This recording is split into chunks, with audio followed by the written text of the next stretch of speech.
The proverb says here as clearly as it could ever say it, it is your glory to pass over a transgression.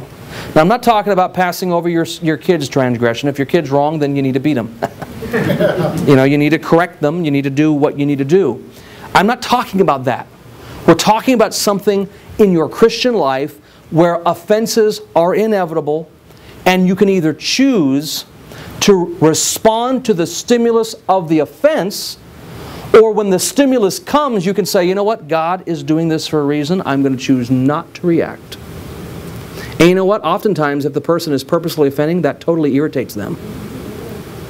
Because they thrive on the reaction. Now, come on, husbands and wives, you know how that works. The husband's yelling and going nuts about something, and the wife's just sitting in the corner quiet. Not responding to one thing you're saying, and you're trying to up the ante.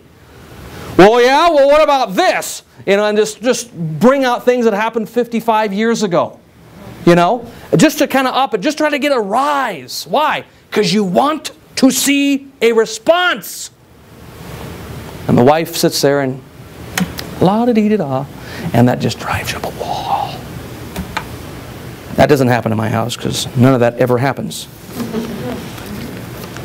But I'll say this. The power in getting offended is in your hands. Now listen, you know what?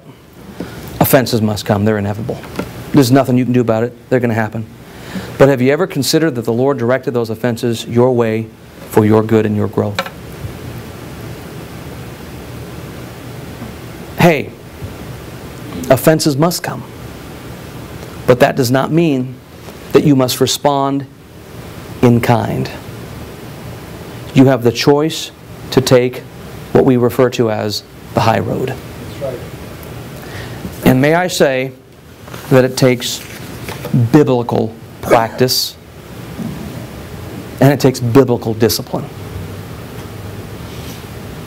Paul says that he beat his body. Now, I'm not necessarily suggesting that he beat it in a literal way, but what he was saying is that he had to keep his body under control. Why? Because it was just as easy for Paul to fly off a handle than it is for you. We're talking about a former Pharisee who reacted indignantly to the Christians. And I'm sure he probably got just as mad at those Pharisees after the fact, after he knew the truth. Yeah. And he said, oftentimes he would say words to this effect, I've got to keep myself under subjection. I've got to keep myself under control. Why? Because if we don't, we become fools. Yeah. We become fools. And Paul knew it, I know it, you know it. Offenses must. They're inevitable. It's going to happen.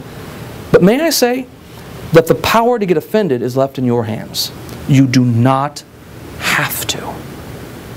Make the correct choice and look at this as God teaching me something. Step back from that reaction that you so want to respond to and say, what is God trying to teach me here? Even if the offense comes from some hell-bound, God-rejecting boss or friend at work or whatever, step back and say, what am I supposed... And by the way, it may not be a lesson right then.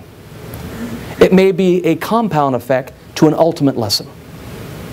Just start with the first one and let the Lord work out the rest of the kinks.